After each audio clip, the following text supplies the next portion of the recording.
I'm Raymond O'Neill. I'm 61 years old.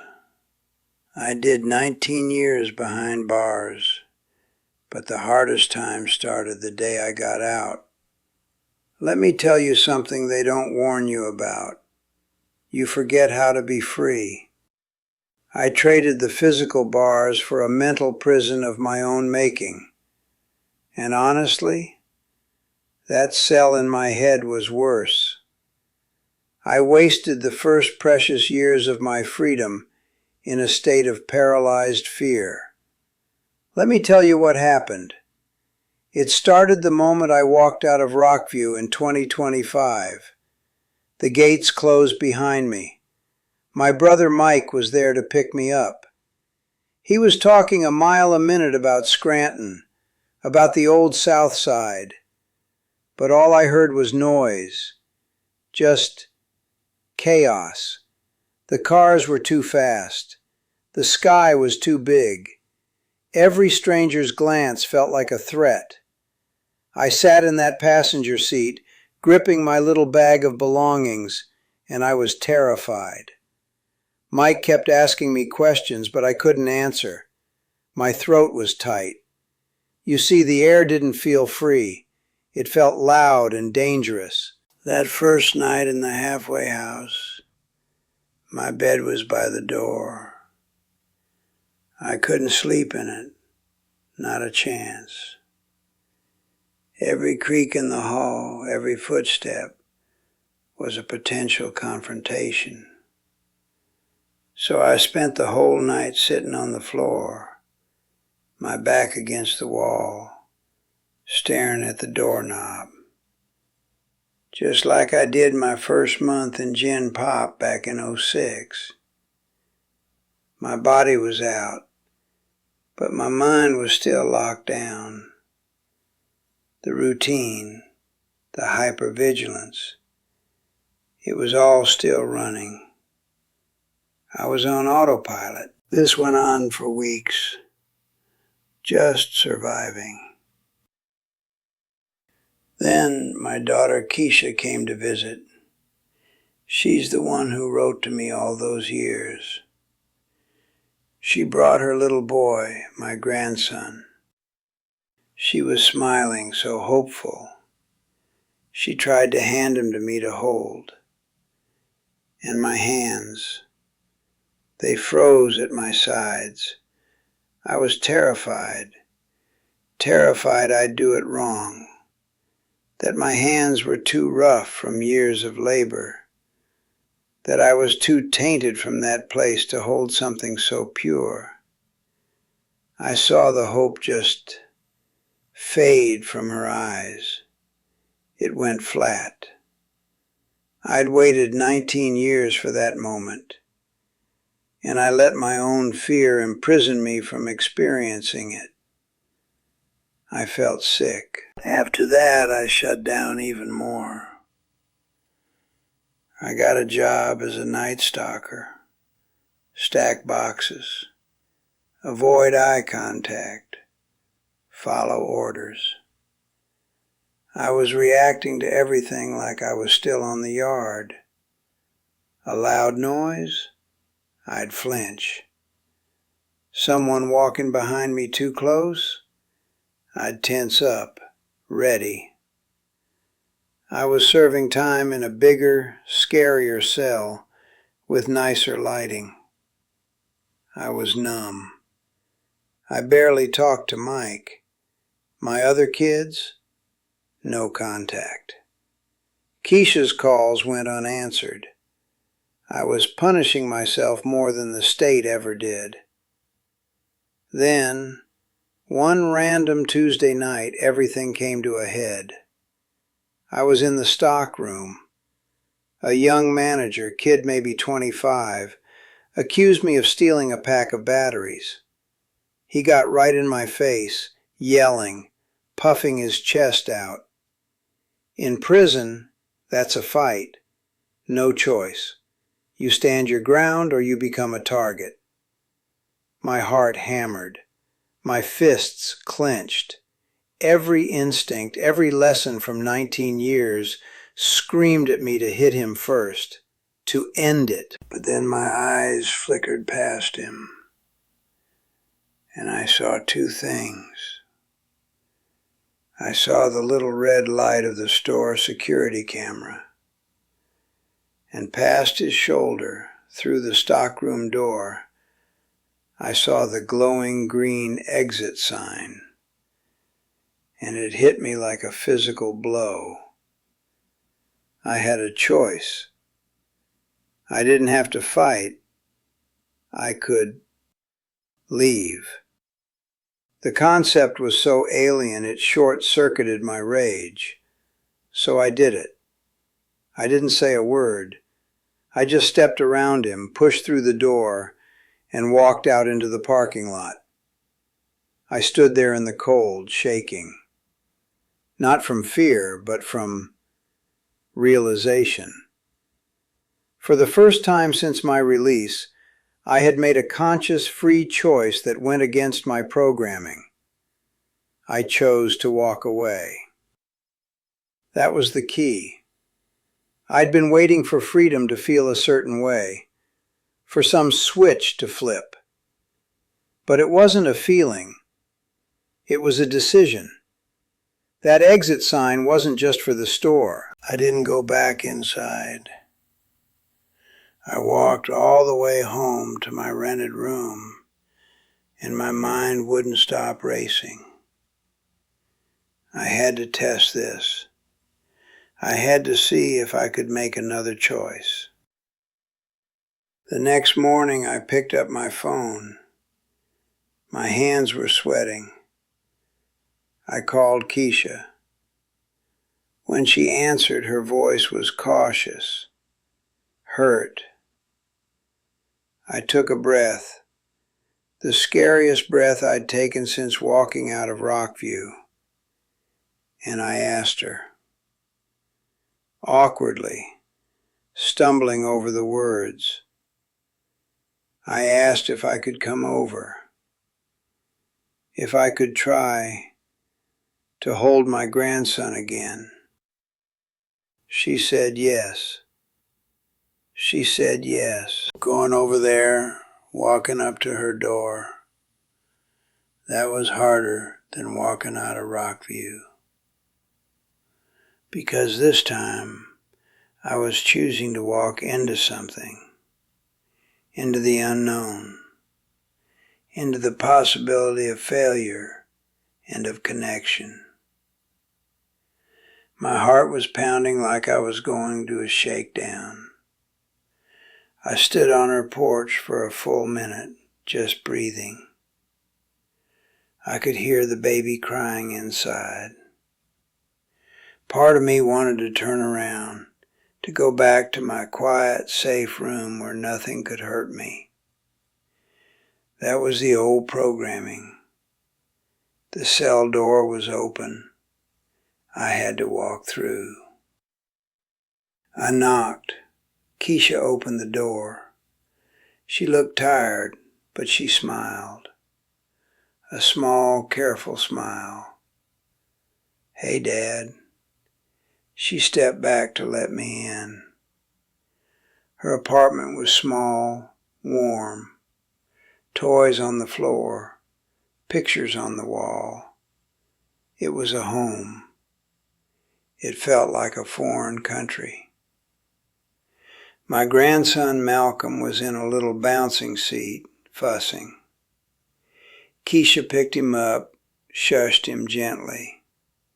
She looked at me. You want to sit down? I nodded, my throat too tight to speak. I sat on the edge of her sofa. She came over and sat beside me. The baby had quieted, just looking around with big, wet eyes. Okay, she said softly. Just support his head, that's the main thing. She started to hand him to me. My hands came up this time. They were shaking. I could see the scars on my knuckles, old fights from another life. I took him. He was so light, so warm.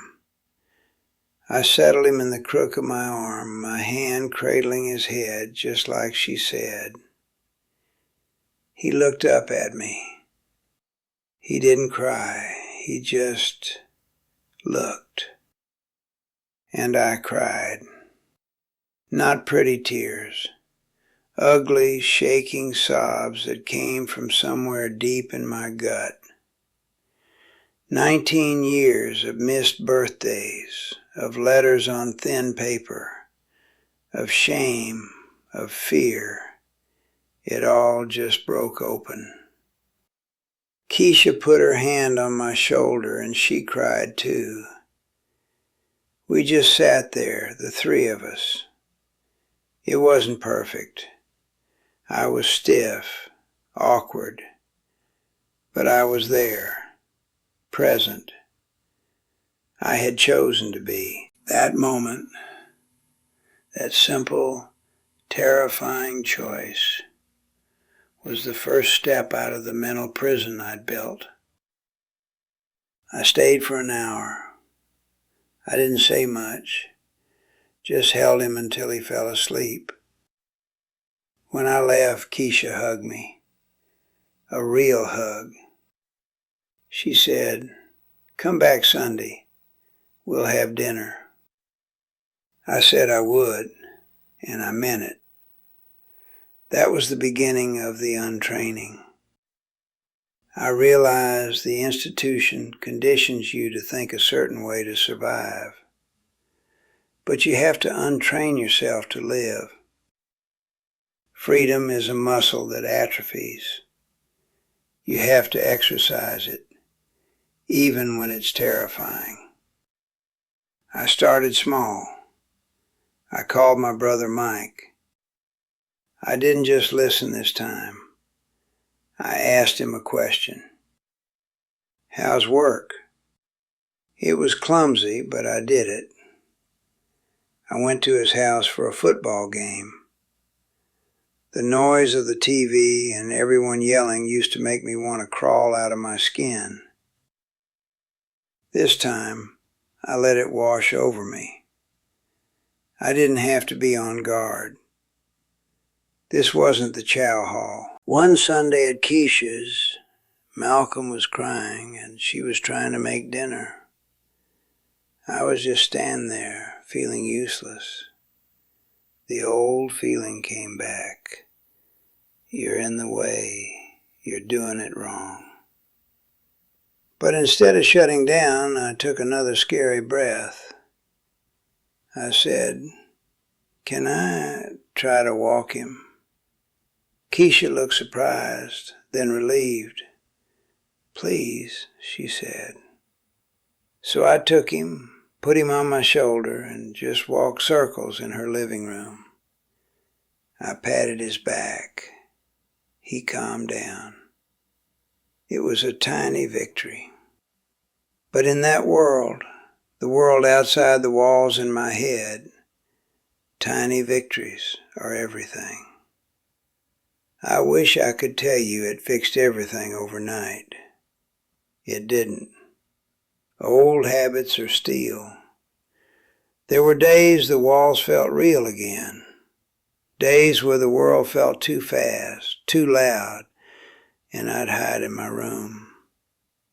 But now I knew what it was. It wasn't the world. It was me. I was choosing the cell. And knowing that meant I could choose something else. The job at the store was gone, obviously. I walked out and never went back. But a few weeks later, I got a job driving a delivery van for a local parts supplier, my old trade. Sitting up high in the cab with a route, a schedule. It was familiar, but it was different. I was alone, but I wasn't confined. I could pull over if I wanted. I could take a different street. I was moving through the world, not past it. I started remembering the streets of Scranton, the South Side. They'd changed, but the bones were the same. I'd deliver a box, someone would say thank you, and I'd have to remember to say you're welcome. It was practice. Every interaction was practice at being a person again. I began to see the other cages people lived in. Not prison bars, but just as real. The guy at the parts counter who flinched every time his boss walked by. The woman at the bus stop who looked at the ground like she was trying to disappear. I saw it. The fear. The self-made rules. The life sentences we give ourselves for crimes no one else remembers. And I did. Every Sunday. It became my new routine, but this one was different. This one I chose. I'd hold Malcolm help with dinner, watch Keisha relax a little. It was building something. But the past has a way of showing up on your doorstep when you least expect it. It was a Thursday. I was at my apartment, just a single room over a laundromat on the south side. I was making coffee, looking out at the street. I saw a car pull up. A woman got out. It took me a second. It was my other daughter, Tasha. I hadn't seen her since before Rockview. She was a teenager then. Now she was a woman, with a hard set to her jaw. She looked up at my window. She saw me. My heart just stopped. Then it started hammering. This wasn't a visit. This was a reckoning. I went downstairs. I opened the door to the street. She was just standing there on the sidewalk. She didn't smile. Tasha, I said, my voice cracked. Raymond, she said. Not Dad, Raymond. Heard you were out. Heard you were seeing Keisha. I am, I said. I'm trying. She nodded, looking past me at the street. That's good for her. She always held out hope. Then she looked right at me. Her eyes were Keisha's eyes, but colder. I didn't. You want to know why I never wrote? Why I never came? I just stood there. I knew whatever she said next, I had to take it. I'd earned it. Yes, I said. Mom worked 2 jobs after you went in, she said.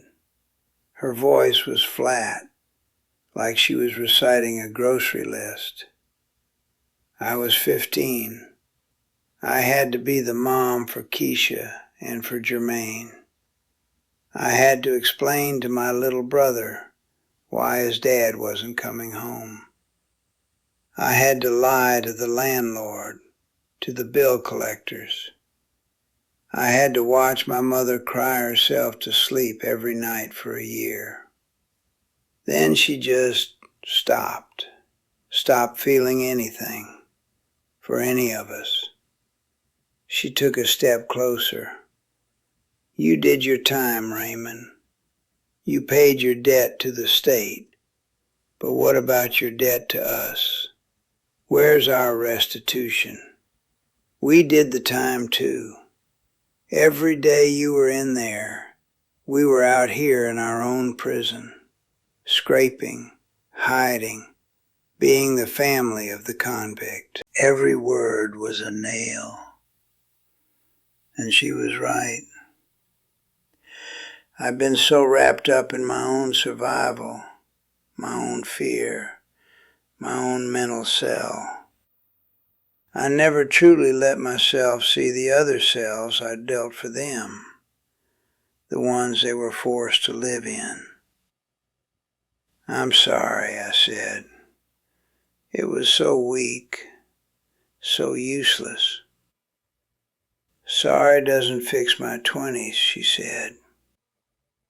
There were tears in her eyes now, but they were angry tears. Sorry doesn't give Jermaine a father to teach him how to be a man. He's in Ohio now, won't come back, won't talk about you. You're a ghost to him, and he likes it that way. She wiped her cheek with a sharp motion. I came here to tell you that. You don't get to just walk back in. You don't get the happy ending because you decided you're ready. Some doors close for good. She turned to go back to her car. Tasha, wait. The words came out desperate. She stopped, her hand on the car door. You're right, I said. My whole body felt heavy. You're absolutely right. I can't fix it. I can't give any of that back. All I have is what I do now. And I'm so sorry for what I took from you, from all of you. I live with that every day. That's my life sentence. She didn't turn around. She just stood there for a long moment. Then she got in her car. She drove away. I went back upstairs. I didn't cry. I just sat on the edge of my bed in that silent room, and I felt the full weight of it. Not just the 19 years I'd served, but the 22 years of absence. The birthdays, the graduations, the broken sink, the flat tire, the nightmares, the loneliness, all of it. I'd been so focused on the prison I'd built for myself since getting out. I'd never truly faced the wreckage I'd left behind when I went in. That was the real cell. The one made of broken promises and stolen time. And I was the only one who could walk out of it, but I couldn't take them with me. They had to find their own way out of what I'd done to them. That was the hardest truth. My freedom couldn't free them. I sat there for hours. The sun went down. The room got dark. And you know what I realized sitting in that dark? The mental prison isn't just the fear. It's the guilt. It's the shame. It's telling yourself you don't deserve the light, so you sit in the dark. Tasha was right. I didn't deserve a happy ending. But that's the thing about freedom. It's not about what you deserve. It's a gift, a choice. And you can choose to sit in the dark with your guilt, or you can choose to stumble toward whatever light is left, even if it's just a crack under the door. Keisha had offered me a crack of light. Mike had offered me one. I'd been too scared to step into it fully because part of me believed I belonged in the dark. Tasha's visit, it didn't destroy me. It broke me open. It forced me to look at the real walls, not the ones made of routine and fear, but the ones made of regret. And I saw that I had a choice with that too. I could let that regret be the final cell, the one I died in. Or I could use it. Let it be the reason I showed up, imperfectly, for the people who were still willing to let me try. I picked up my phone. I didn't call anyone. I just looked at it, and I made a decision. I wasn't going to hide from the wreckage anymore. I was going to live in it and try to clean up one piece at a time. Starting with being present for the daughter who still let me in, and the grandson who didn't know any of the history. For him, I could just be Grandpa Ray. That was a new thing, a free thing. The prison of the past. You can't demolish it, but you can decide to stop living in its ruins. The prison of the past. You can't demolish it, but you can decide to stop living in its ruins. That's what I finally understood, sitting in the dark after Tasha left. I'd been so focused on the new cage I'd built since getting out, I hadn't faced the old wreckage. And facing it, that was the real work. The work that started after the parking lot, after holding Malcolm. That's when I learned what freedom actually is. Here's what I understand now, 3 years out. The institution trains you to think a certain way to survive. You learn the rules. Don't show weakness. Watch your back. Every challenge is a test. And that works. It keeps you alive in there. But the mistake, the big mistake I made, was thinking those rules turned off when the gate opened. They don't. They just get quieter. And they start applying to everything. A manager yelling becomes a yard dispute. A grandson becomes something fragile you might break. Your own family becomes a potential threat. You're on autopilot and you don't even know it. You're serving time in a bigger cell, and you're your own worst guard. Freedom isn't a place you get to. It's not a feeling that washes over you when you breathe the free air. I kept waiting for that feeling. It never came. Because freedom is a choice, a conscious, often scary decision you make against the old programming. It was choosing to walk away from that fight in the stockroom. It was choosing to pick up the phone and call Keisha, even though I was terrified of failing again. That's the muscle. And mine had atrophied to nothing after 19 years. I had to build it back one rep at a time. One small choice that my prison self wouldn't make. So here's my advice, plain and simple. Look at your life, right now. What's your cell? It might not be a prison. It might be a story you tell yourself. I'm not good enough. I don't deserve forgiveness. This is just how I am. It might be a grudge you're holding, a job that crushes you, a relationship where you're walking on eggshells. That's your mental prison. Those are your self-made bars. And I'm telling you, the door isn't locked. You've probably been carrying the key this whole time, thinking it was just a part of the wall. Make one choice today. One choice your scared, trapped self wouldn't make. It doesn't have to be big, it can be tiny.